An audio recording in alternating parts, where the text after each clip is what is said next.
আজ আমি রান্না করব কাতলা মাছের কালিয়া।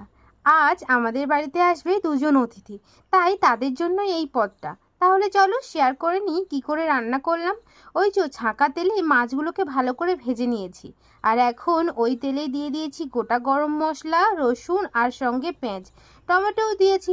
টমেটো আমি কুচিয়ে দিয়েছি, তোমরা চাইলে পেস্ট করেও দিতে পারো। তারপরে আমি একটা মিশ্রণ তৈরি করেছিলাম। মিশ্রণটাই ছিল পোস্ত, কাজু, চালমগজ, আদা, জিরে আর দুটো কাঁচা লঙ্কা।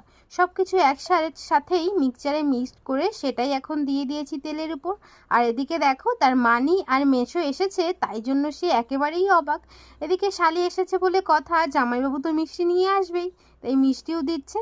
তাহলে চলো ওরা খেতে থাকুক মিষ্টি, আর আমি এদিকে রান্নাটা কমপ্লিট করি, নইলে তো খেতে দিতে পারবো না, তাই না? তাই এখানে মশলাটা কষানো হয়ে গেলে তাতে দিয়ে দিয়েছি হলুদ, লবণ আর একটু লঙ্কা, সঙ্গে চিনির গুঁড়োও দিয়েছি কিন্তু।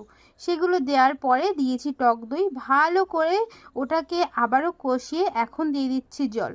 জলটা যতক্ষণ টকবক করে ফুটবে তারপরে দিয়ে দিতে হবে মাছ। আবার মাছটাকে বেশ কিছুক্ষণ চাপা দিয়ে রান্না করতে হবে, তাহলে কিন্তু আমাদের সুন্দর রান্নাটা একদম রেডি। আর আমি না প্রথমবার করেছি, খেতে ভীষণ ভালো হয়েছে। ভালো লাগলে লাইক কমেন্ট করে বন্ধু হয়ে থেকো।